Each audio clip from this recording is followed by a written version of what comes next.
I recognized that every time I was experiencing fear, it was really just my body generating a fear reaction, causing me to feel not confident, to not want to do something, to not talk to this person or get on stage or, any of the things that causes fear. And I recognized so deeply that that is simply fear, and that fear is a thing that I, A, won't allow to rule me, and B, is just an emotional experience. And as a meditator, what you learn is emotional experiences rise, they fall, and they move. So as a non-meditator, an emotional experience can feel very overwhelming. And so we try to not have emotional experiences because we don't want to be overwhelmed by them. As a meditator, what you learn is to sit with the physiological experience of a feeling without creating a dialogue around it.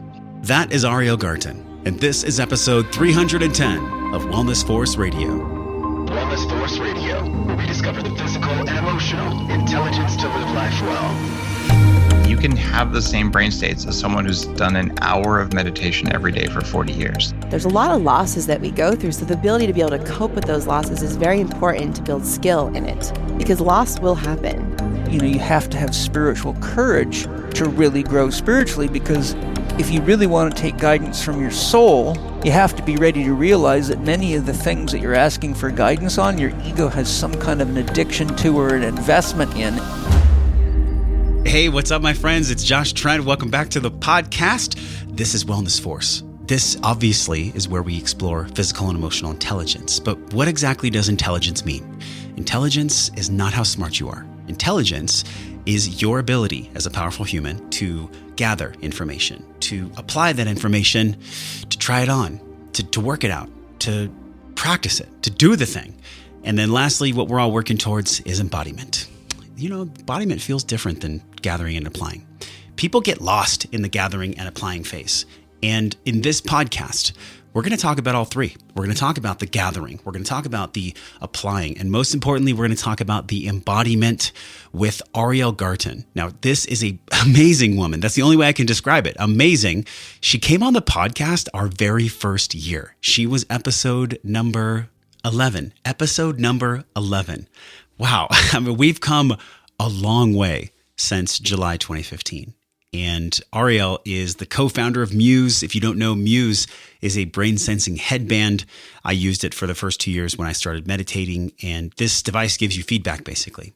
Real tangible feedback. If you are an aspiring meditator, if you're somebody who's had trouble meditating, you're going to love this podcast. But really what this podcast is centered around is this conversation of meditation and neuroscience so we can break through our fear. Fear, false evidence appearing real, forget everything and run. Whatever lens you look through fear at or through, if fear is a component in your life that you're in the process of changing, this podcast is gold. Listen to it twice. Listen to it 3 times. Ariel is a mom, a CEO, a neuroscientist, a businesswoman. Like, she's covered the bases here on how much stress could go on in someone's life. Yet she also does everything from a heart-centered place. And look what she does to serve the world. She was a therapist in private practice. She is running this Muse organization. She is a voice of safety for people that struggle with being calm, being still. And really what you're going to get the most out of this podcast is this question. Are the thoughts that you're thinking, are the feelings that you're feeling, are they real? Are they actually yours? Are they actually yours? Let that sink in. We have thoughts, they're like leaves in the wind. We have feelings, they're like breezes that blow by. Ariel's work is centered around this. She keynotes around the world with technology and mindfulness and entrepreneurship. She's an advisor. But she also has been facing her own adventure in facing fears and finding what she calls unparalleled freedom. She is going to resonate deep with you today. And if you are curious about meditation, if you're interested in getting through your own personal blocks, this is your podcast. Share this podcast with people in your life that need to break through their fear, that get to break through their fear. We'll talk about systematic desensitization. We'll talk about metacognition, the default mode network, and why 85% of the world now has low self-esteem. This podcast is brought to you by our friends, your friends, my friends, the homies, the great people at Organifi. And I say this because, I know the founder, Drew. I know my friend Shauna, who works with us closely to make sure that everybody's getting their green juice and their red juice and their gold juice. But these products, they're the only products I stand behind when it comes to adaptogenic delivery. What does that mean, adaptogenic? Adaptogens are almost like healthy robots. You drink the juice, the robots go inside your cells, and scientifically what happens is the mitochondria in your cells get activated. That's what adaptogens do. If you need energy for your job, if you need more energy in the afternoon, if you've been kind of struggling with maybe too much caffeine or stimulants, give Organifi a go. Give them a college try. That's such a funny phrase, isn't it? Give them a college try. Where did that come from? Write me on Instagram if you know where that phrase came from. However, give Organifi a test drive. Give them a college try because they are going to deliver. I promise you. I stand behind them. You're going to get the adaptogens and energy that taste amazing, and you get 20% off. 20. Like, who gives 20% off? Wellness Force does. You can get that through Organifi.com/Wellness Force. Use the code Wellness Force to get 20% off your Organifi juice and also everything else that they sell. That's Organifi.com/Wellness Force. Use code Wellness Force to get 20% off and share the code with somebody that you love, somebody in your life that needs some juice, needs some energy. If you like this podcast, it means a lot to share it because when you share it, iTunes gives us more love. We basically get to climb up the ladder so people can see us in the algorithm. And all it takes is you in 60 seconds over at wellnessforce.com/review. And by the way, every month we pick a winner who's lucky. And if you're feeling it right now, just raise your hand. It's going to be you.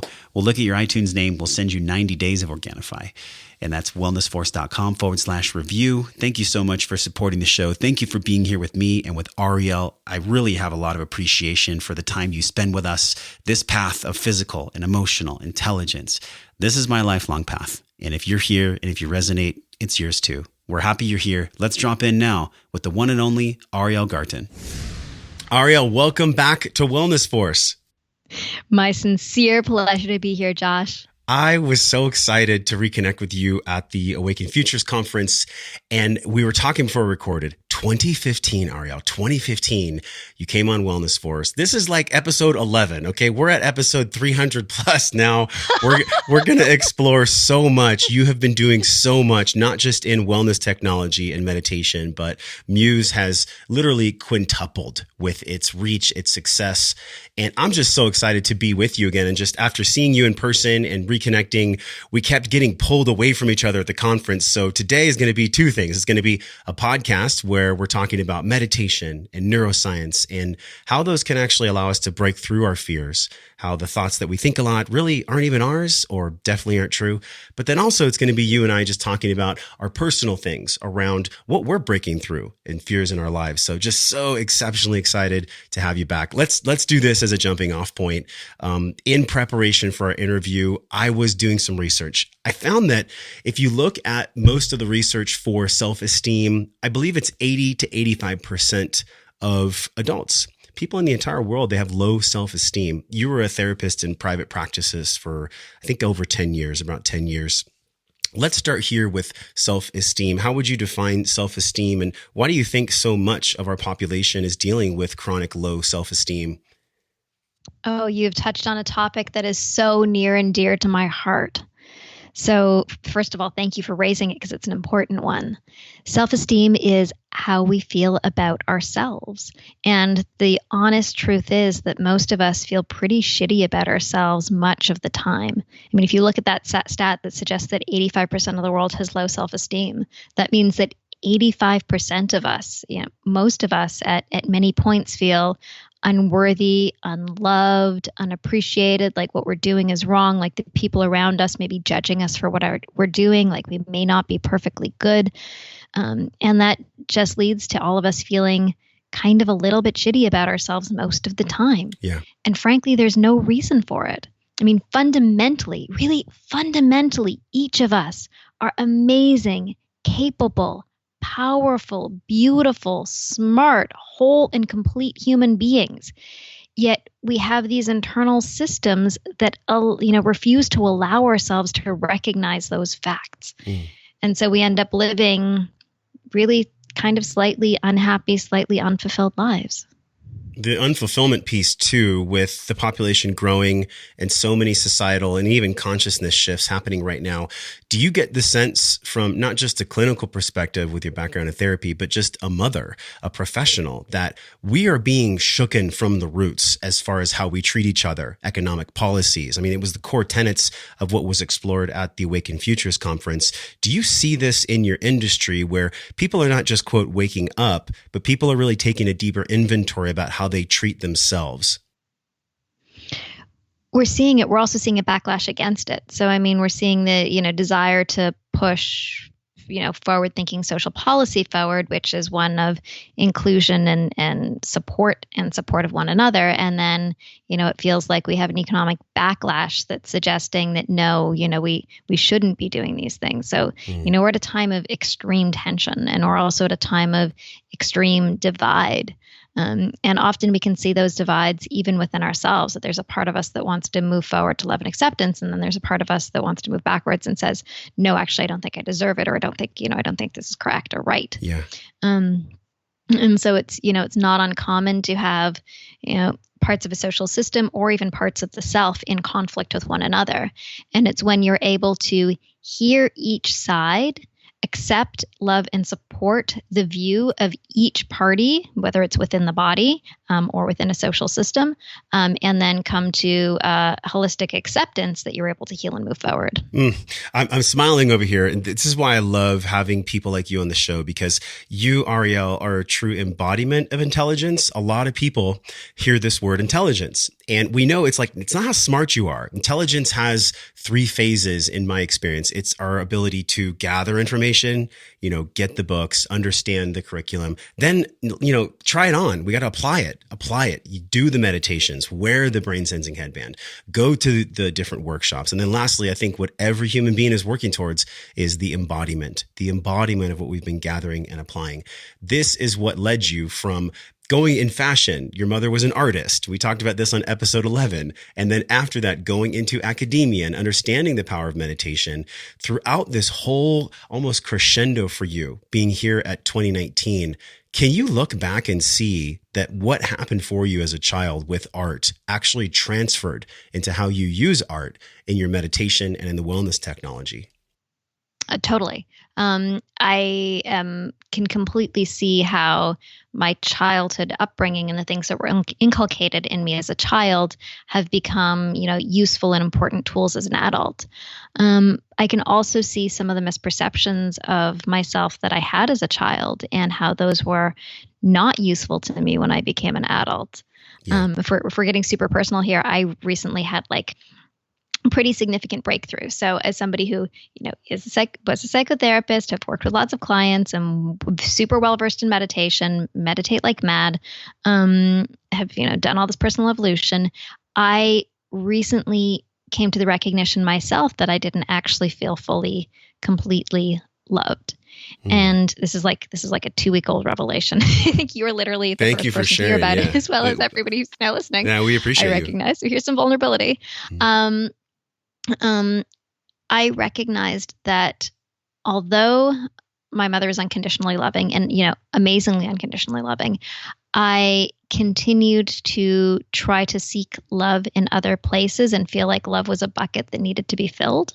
And only just now, and I'm somebody who is super loving and always feeling filled with love, I just came to the realization that even I myself didn't feel fully and completely loved. And I had to really go back and look at my childhood self and recognize that, every time my parents yelled at me, they still loved me. That every time I did something that was wrong, they still loved me. As a little girl, it's very easy to create this good girl perfectionistic complex that suggests that every time you're not a perfectly good girl, or every time you didn't do something perfect, that you were somehow less than, and therefore potentially unworthy of love. This is actually a very common story that many women don't realize exists deeply within us. And as little boys, there's, a similar story about being naughty, and what does it mean to be naughty versus, a good boy? And what does it mean about the love that's available to you when you are in those actions? And do you have something you want to? No, I'm Okay, just, cool. I'm just sitting over here, just thinking about how powerful it is that someone who has your stature and what you represent for the wellness, technology, and consciousness world is able to share this kind of a story. So I'm just feeling grateful. Aw, thank you. Yeah. So like I was doing some very deep introspective work and came to that recognition and that there was, still this underlying unmet need for approval and desire for love. And as I went back and recognized that in all of those moments, despite what I was doing, despite the lack of approval I might have been getting from my parents, I was still nonetheless fully loved. It was like, I'm going to make some guttural noises right now because that was the moment when something inside of me shifted. And this experience of understanding that I actually am fully loved and fully worthy of love finally fully shifted into place. I mean, who knows fully? There's maybe new heights that I will continue to achieve. Yeah. But when I look at the experience that so many of us, even, me, somebody who came from a very secure attachment childhood, from a, mom that was unconditionally loving and yet still came up with these misconceptions about who I was in the world and, how my parents were responding to me and, that love still felt like a limited resource. Yeah. And so I know there's so many people who, existed in situations that may not have been so supportive to them, yet it does not mean that you are not fully worthy of love. Yet it does not mean that you are not fully loved and lovable. And I know for so many people, it can be hard to hear that and hard to feel that. But I just ask that you make space for the fact that that is true. And as you begin to step into and experience the fullness of your ability to be loved and the fullness of the fact that, you are worthy as a human being, period, de facto. It doesn't matter what you did and it doesn't matter who yelled at you. Then the healing of the fears and the anxiety that always keep you looking out for, the next person is going to yell at you or the next shoe to drop or, the constant need for approval or desire for love, then those sorts of things can begin to dissolve away and you can begin to feel the completeness that is you, that fundamentally is you at its core. And it's always been there. And there's just, I think it was like a Rumi quote, like removing all the things that allow the light to shine that was always shining. Like it's always been there. It's just, there's certain things that get in the way. And I'm curious for you, like what was getting in the way? Because now I can feel viscerally, I can sense that you're embodying this self-love right now. And like you had said, especially from practice and just so many people that write to me and that want to listen to Wellness Force to discover physical and emotional intelligence, at the bottom of it all roads lead to self-love and self-worth. I'm curious for you, like what was getting in the way? Because the love was always there. The love was always there. This is a good question. I have to now reflect on what the question was, on what the answer is. Yeah. What was getting in the way? I mean, what was getting in the way from one psychotherapeutic lens, I would answer that what was getting in the way is the hurt 4-year-old who didn't realize it, or the hurt 2-year-old, or whatever age I may have been. Yeah. The hurt child who had internalized what I had perceived at that point with my very limited perceiving abilities to be the truth of the scenario, which is that because I had done something wrong and my parents were pissed, I therefore was wrong, bad, unworthy of love. Yeah. And it's, so incredibly simple. And by returning to that period in my time with my newfound wisdom and sense of love, and also my abilities now as a parent to understand how easy it is to love a child even when they were doing something wrong.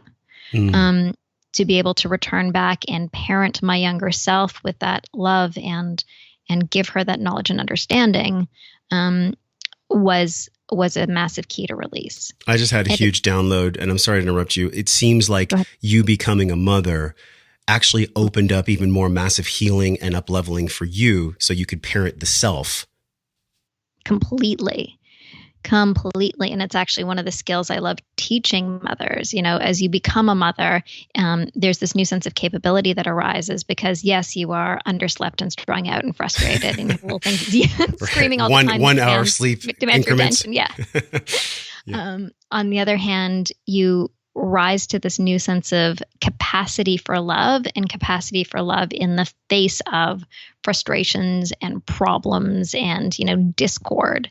And you begin to understand the ability to use that love joyously to help heal all of the discord that might be happening in a child at that moment. Like you can see a little child freaking out and scared because it's dark or they think that their shadow on the wall is a spider.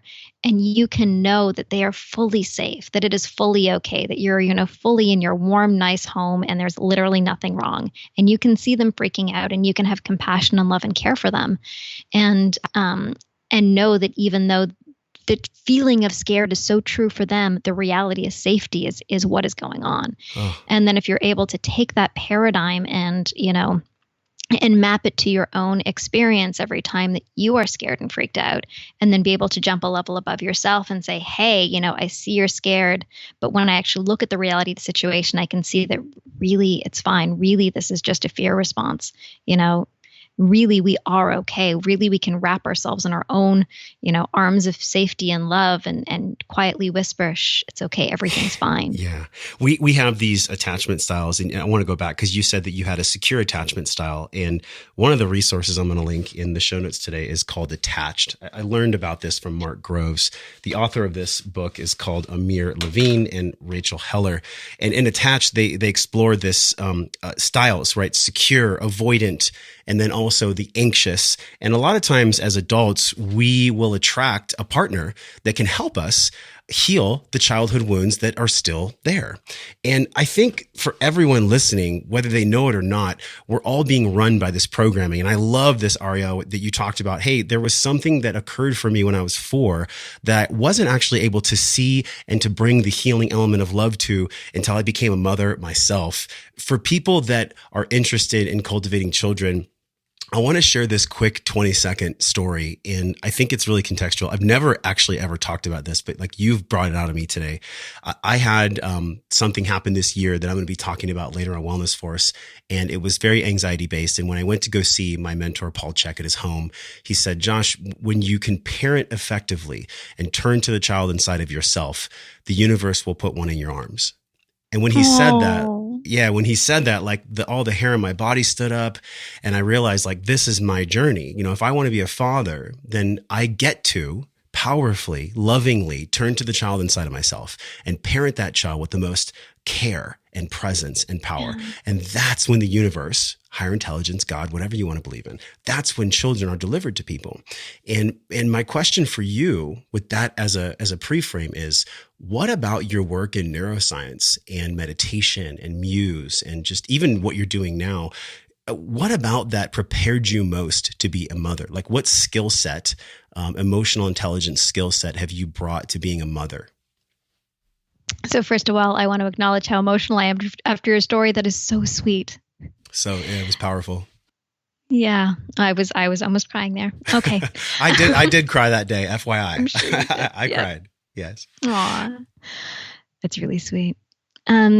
So, I mean, like most humans, I've had the opportunity to acquire a whole set of skill sets through my growth and development that luckily prepare me for child rearing. And I'm sure there's another set of skill sets that I have yet to acquire that I will hopefully at some point learn as I continue on this lifelong journey of parenting. Definitely, meditation has been incredibly helpful skill to me in my parenting journey because it's allowed me to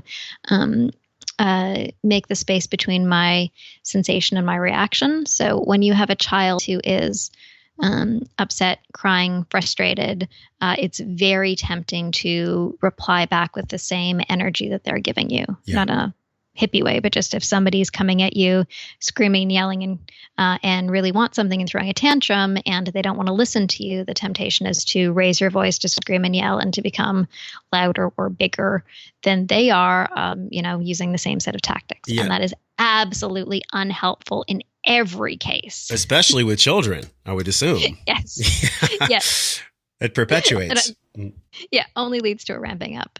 And so the ability to self-calm, to recognize any way in which their emotions may be triggering my emotions in an unhelpful scenario, the ability to see my own emotions happening, rise and fall, and then to be able to bring to myself a sense of calm and groundedness, and then approach them from, really a sense of metacognition, the ability to rise above the scenario and see what's going on in the dynamics in it, another meditation skill you learn, and then to be able to just meet them lovingly and calmly and continue to hold space for what they need has been tremendous. Can you talk a little bit more about metacognition and holding space? Because in the spiritual communities, that phrase is kind of thrown around, right? Like, I'm going to hold space. I'm going to hold space. We all know what that feels like. But what actually, maybe scientifically, is going on when people, quote, hold space for one another?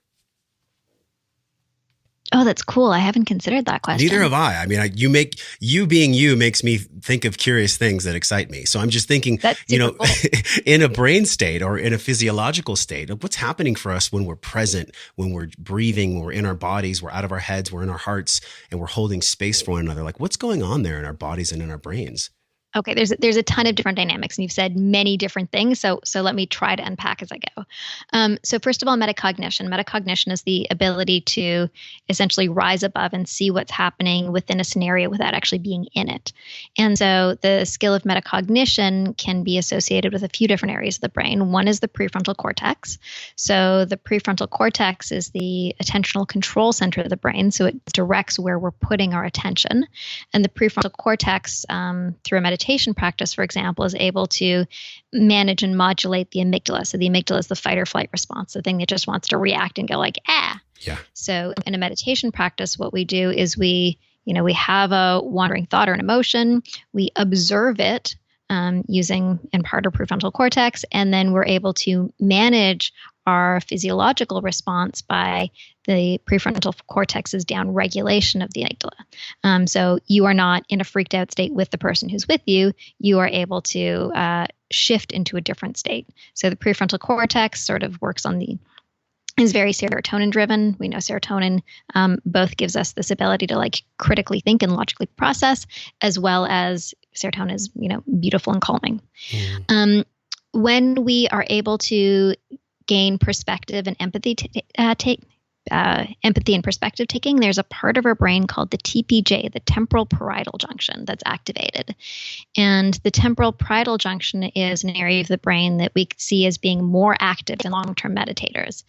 And that I think is involved in both the ability to take somebody else's perspective and to rise above and take your own perspective. And as a cool side note, when you're having an out-of-body experience, you also see activation of the TPJ. So when you have the experience of like literally rising above and seeing yourself back in bed. Sure. Wow. Very cool. Same area is activated. So holding space for somebody, requires us to take ourselves out of the, emotional embroilment of the moment of being inside of that experience with someone else, and instead create a sort of, cool and calm disconnection from their emotional state, yet be with them in empathy. So, we are not dragged down the rabbit hole, but we are able to be lovingly and empathetically with them. So from, a physiological perspective, we're probably seeing some nice vagal activation so that we are in a state that is closer to rest and digest and repair, like in high vagal tone, whereas they may be in a state of anxiety and low vagal tone and, emotional difficulty and physiological dysregulation. What I heard from you too there is that we're also down-regulating potentially, I'd love to hear your thoughts on this, the default mode network. I mean, this is the thing where we're scanning all the time. I watched a video of Michael Pollan talk, I think it's called Dissolving the Default Mode Network.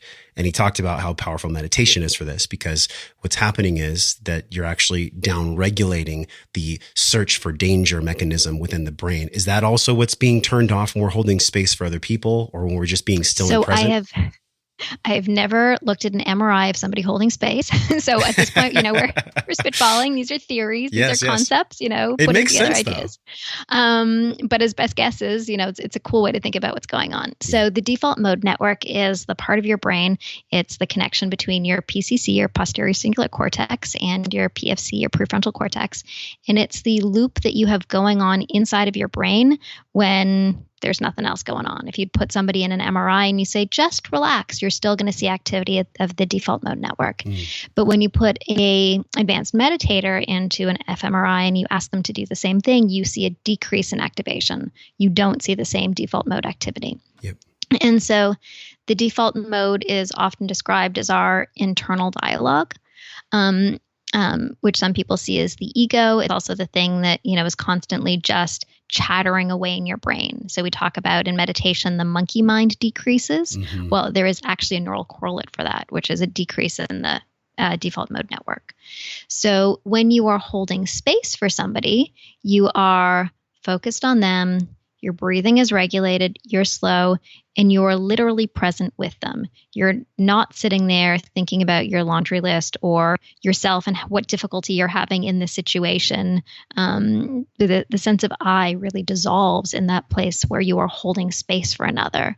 Yeah. So I think it could be fair to assume that we're actually seeing a decrease in the default mode network as the subjective experience is a dissolution of the the ego, a calming, and a being present with another. This is so powerful. I'm going to ask you in just a couple minutes here about the presence of seeing the brainwaves on the app and understanding what the Muse device is. But before that, there was a NCBI resource page, meditation leads to reduced default mode network activity beyond an active task. So this is on PubMed. We'll link it in the show notes. If you could describe for somebody that's never meditated before, and they do have that shortness of breath, they have that monkey mind where their thoughts are looping. Why is meditation something that can actually help them immediately, especially when we look at people who aren't even aware that those thoughts are looping? Cool. So meditation helps on multiple levels. So when you're doing a simple focused attention on the breath exercise, what you do is you focus your attention on your breath, your mind wanders, you notice it, and you return back to your breath. So most of us go through the world our whole life with just our thoughts looping, with shit going on in our mind that's not really helpful. It's often repetitive, negative, frustrating, and often causes us stress and causes excessive physiological arousal, aka stress, shortness of breath, beating heart, feelings of frustration, etc. So when you do a meditation practice, what you're doing is you're learning to disengage from those frustrating, negative, repetitive thoughts and bring your mind to a neutral object. And often that neutral object is your breath. So you're breathing deeply, you're letting your breath out, and you're focusing simply on the act of breathing. So you're literally getting yourself out of your mind and into your body. And as you do that, you're able to slow your own physiology, slow your breath, slow your heart rate, because you're not having those negative racing thoughts that are continuing to feed the, firing physiology, the fight or flight. Yeah. You're now able to intervene in your own, neural mechanisms. You're able to intervene in your own thoughts, take your mind away from them and calm.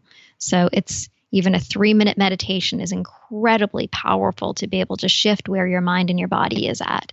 And then as you practice meditation, it becomes simply a way of being, and you spend less of your life in your not conscious, negative, frustrating thoughts and yes. more in the present calm moment. Yes. In the shitstorm.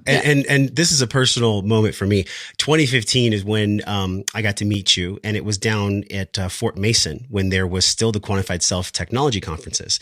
And I remember I bought the Muse and I went home. It was 2 years. And I really want to thank you for this, because it allowed me to just have some mirror of mindfulness. Right? Like a lot of times when people start meditating, they either don't have the right guidance, or they can't stop the monkey mind, or they're not cued properly with their breathing, or their posture hurts. There's all these different factors that we can talk about. But for me, the one thing that I loved is that when I actually heard the music change, I knew that I had lost my focus. And sometimes for most of us, actually, just having one thing that we can focus on, like maybe it's our breath, or maybe it's just like letting thoughts come and go, just focus on letting the thoughts come and go. Those 2 years for me actually made meditation possible. Now I consider Muse to be almost like the teacher that showed me the path. And there's been a lot of changes at Muse. Let's talk about Muse right now. From 2015 to now, what's been the biggest change at Muse? And share with people what Muse actually is. First of all, that's amazing. I hear from a lot of people that Muse is the thing that like helps them get meditation. And I actually know that was true for me too. Something clicked. I was a terrible meditator prior to that. And building the tool was the thing that let me know like, oh, okay, this is what I'm supposed to do. Okay, now I get it. And then, 2,000 years of wisdom and practice opened up to me. So thank you. That 2,000 years, really yes. powerful for me to hear. Yeah. No, and it's true for me because I can remember looking back on wanting to be a meditator, but just not having the presence. And honestly, it's a skill set, which we can talk about. So what is Muse for people who have no idea what we're talking about? So Muse is a brain sensing headband that helps you meditate. It's a EEG that tracks your brain during meditation. And what it does is it actually acts as a mirror to your mind, and it lets you know when your mind is wandering, and it guides you back to focused attention.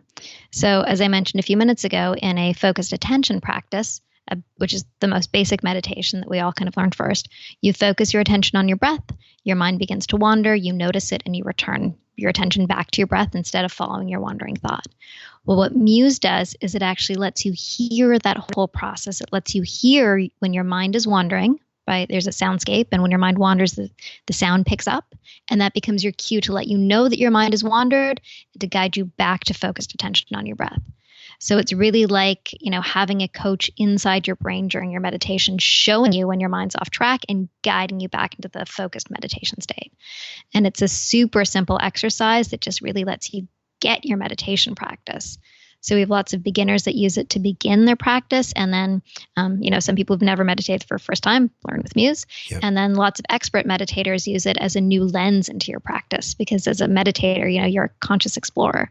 So it becomes a thing that lets you actually know what goes on inside your brain from a new angle.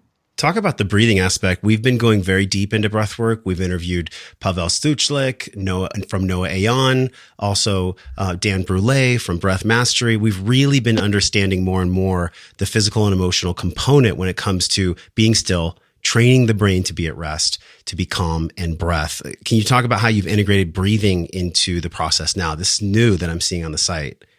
Sure.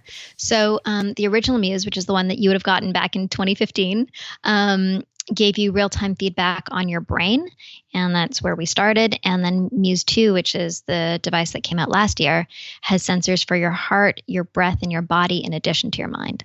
So with Muse 2, there's a heart rate sensor, so it tracks the beating of your heart, and you can actually hear it like the beating of a drum. And there's this tight relationship between your breath and your heart. So as you breathe in, your heart rate increases. As you breathe out, your heart rate decreases. And that's why breathing patterns that allow you to spend more time in a long exhale actually lead to greater relaxation, because you're spending more time in this lowering heart rate state, which then becomes a cue to your body and your vagal nerve to shift yourself further into rest and digest. Yeah. So there's this tight relationship between your breath and your heart rate. And so as you begin to focus on your breath and slow down, as you breathe in and out, your vagal nerve, which is the thing that I've mentioned many times, it regulates your autonomic nervous system, and it is the thing that allows you to move into your rest and digest. Your vagal nerve is actually mechanically attached around your diaphragm. So as you do deep breaths, you are physically tugging on your vagal nerve, which allows you to increase your sense of relaxation and calm and your body's signals to bring yourself into that calm, relaxed state.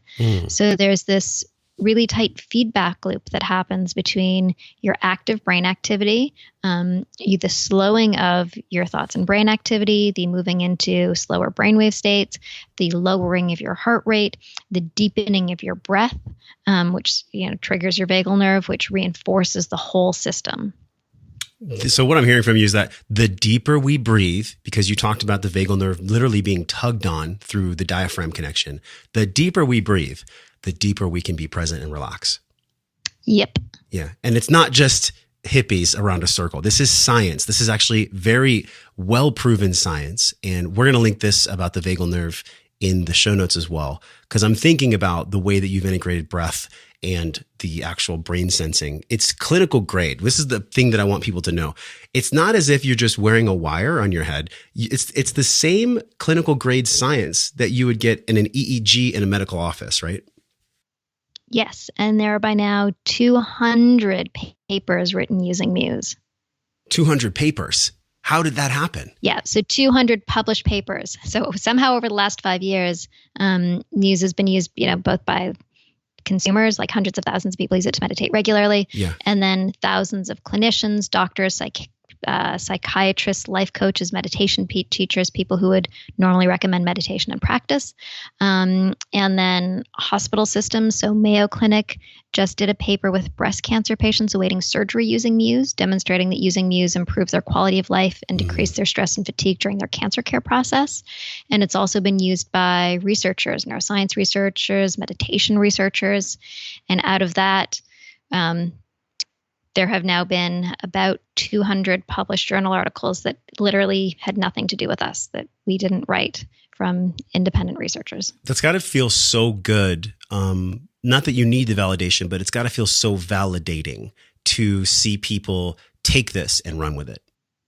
It's pretty crazy, I must admit. I mean, when we set out, our intention was to teach more people to meditate, and we knew that would be a good thing. I honestly couldn't have imagined it was going to get to this. If we had 5 papers, I would have been overwhelmed. There's a point where the numbers become almost meaningless because they're like so beyond what you could grok. Yep. So it's a little overwhelming, to be honest. Well, if somebody is wanting to be a meditator, they are feeling frustrated about maybe not having the skill set, just go to wellnessforce.com/mymuse. You can get 10% off. So thank you, Ariel, for the discount there. I want to shift and I want to ask about embodiment, because we talked about gathering, we talked about applying, a lot of people are doing the meditations, but as far as embodying the practice of meditation, where, when we're around people and we can just feel their calmness, we can feel their presence, and we can feel how they're just in their bodies, they're out of their heads. Can you talk to us personally about how you've used meditation to embody this? What I'm asking you is embodying confidence. We're doing this show, we're talking about fear, breaking through fear. Can you tell us how you've embodied this skill set of breaking through fear and meditation's role in that? Sure, I'd love to. So I think I've always been a pretty confident individual. Throughout my life, I didn't have a very strong inner critic, and so that allowed me to be confident. I didn't have a lot of negative dialogue in my head, despite what I shared earlier, that there was always this lingering sense. And so I went through the world very confidently. And then I actually had some health concerns that caused me to come to a place of greater fear. And I recognized that every time I was experiencing fear, it was really just my body generating a fear reaction, causing me to, feel not confident, to not want to do something, to not, want to talk to this person or get on stage or, any of the things that cause us fear. And I recognized so deeply that that is simply fear, and that fear is a thing that I won't allow to rule me, and B, is just an emotional experience. And as a meditator, what you learn is emotional experiences rise, they fall, and they move. So, as a non-meditator, an emotional experience can feel very overwhelming. And so we try to not have emotional experiences because we don't want to be overwhelmed by them. You can have something upsetting or disappointing that happens. It feels very overwhelming. It triggers a set of thoughts about fear and disappointment, which are then unpleasant to have, which then trigger more physiology around feelings of sadness, and it can be a whole downward thing. So we often tend to avoid our feelings because we don't want to feel them and we don't want to think about them because they feel shitty. As a meditator, what you learn is to sit with the physiological experience of a feeling without creating a dialogue around it.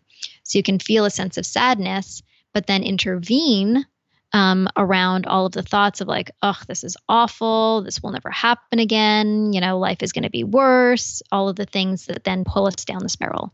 So what you learn is to have these physiological sensations of emotion, really have them, not ramp them forward with the thoughts and then let them fall. So I recognized that I could apply that to this fear that I was experiencing.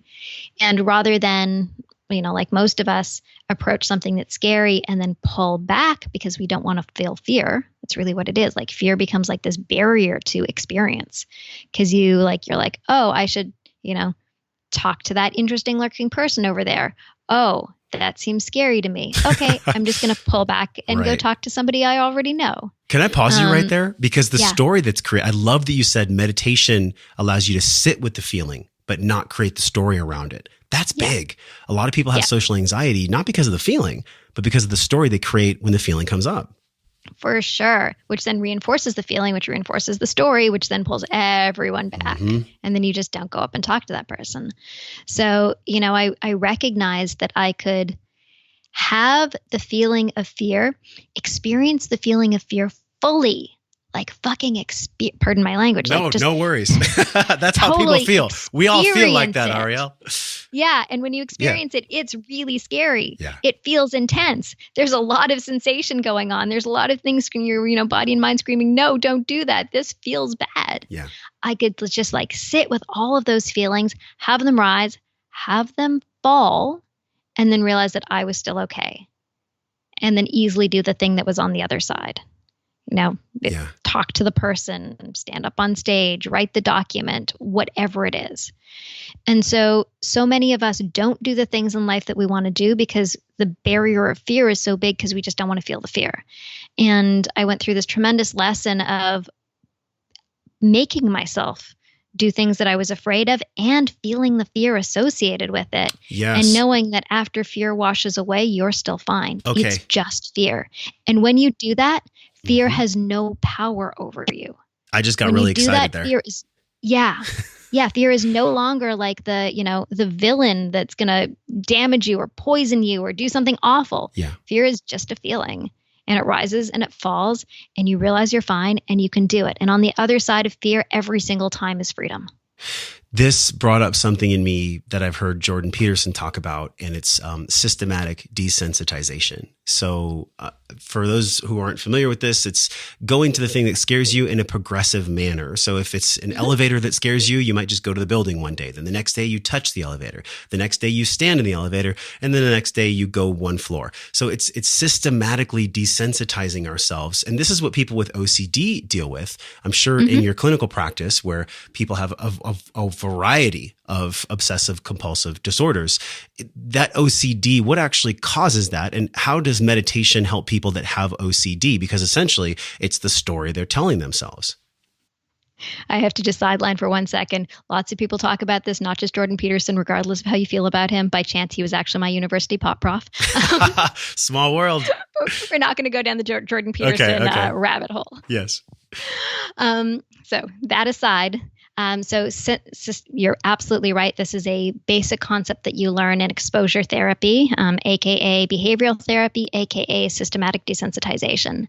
And it's at play in OCD. It's also at play in, so many of the experiences that we have in our life. My little kid, he's now 3, the other day told me that he was afraid of spider webs.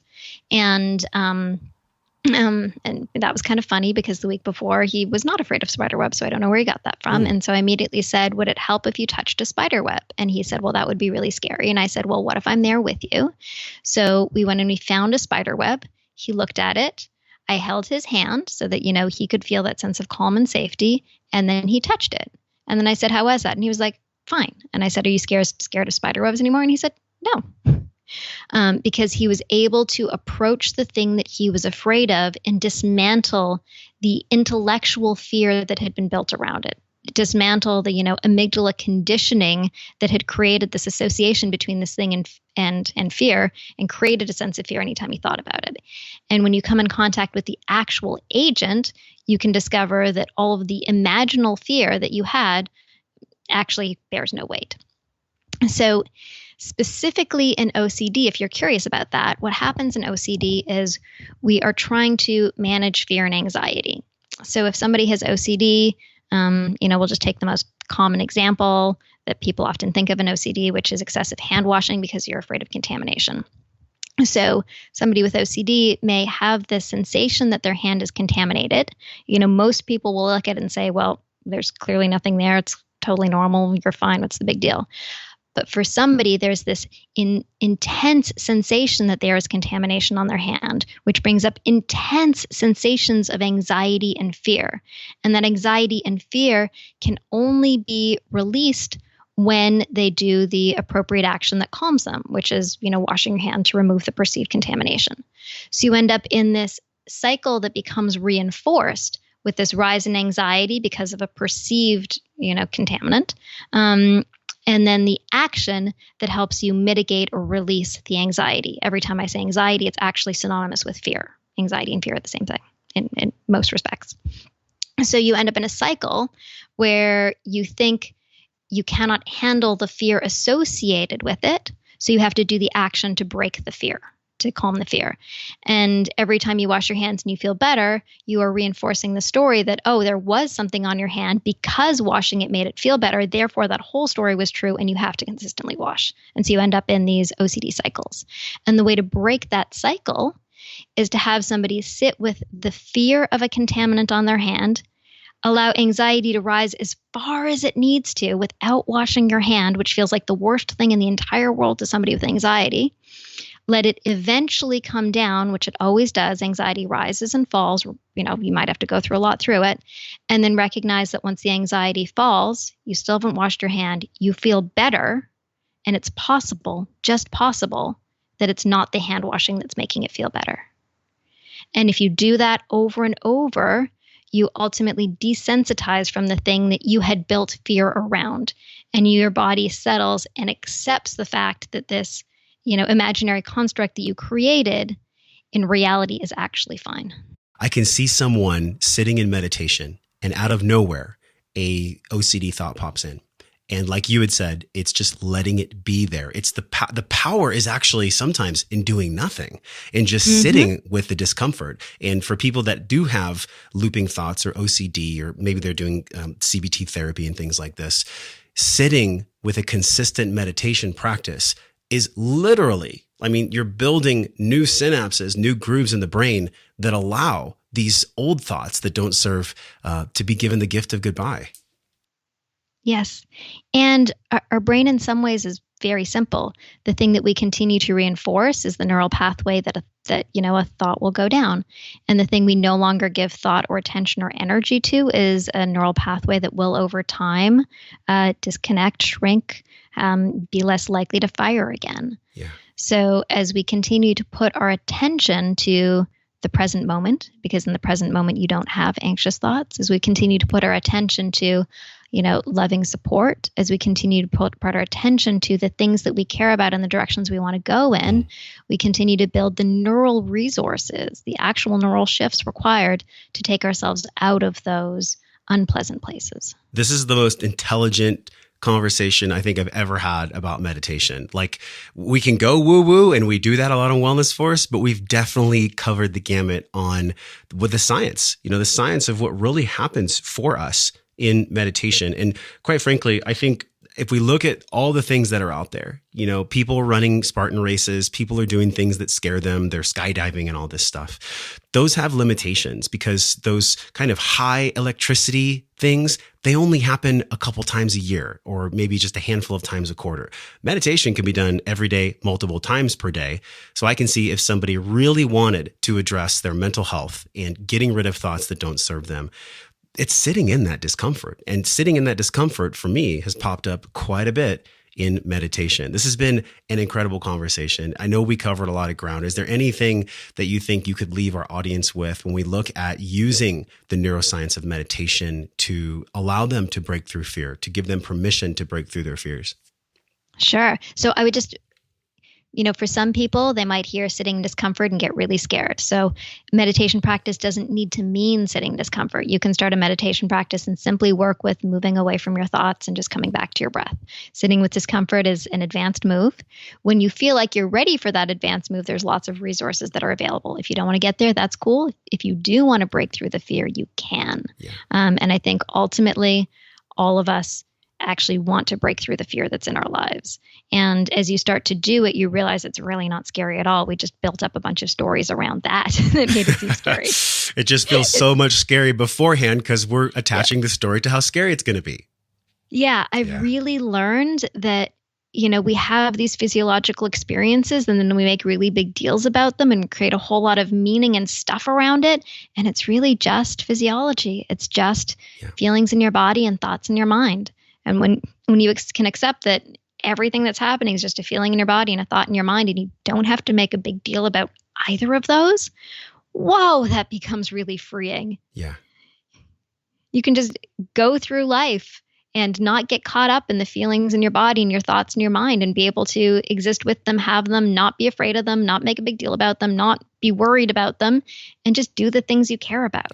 It's unbelievably liberating. I remember I heard Tony Robbins say something once. Someone in the audience raised their hand. They said, "What's the ultimate definition of freedom? Like, what is freedom?" He said, "Freedom is me being able to say no to anything I want at any time." And I feel like in this conversation, freedom is saying no to thoughts that don't serve us, saying no to thoughts that aren't ours. And instead of fighting them and trying to white knuckle them to get them out of our head, it's just sitting with the discomfort so they breeze on by. Ariel, thank you so much for the work that you do in the world. Again, you guys go to wellnessforce.com/mymuse.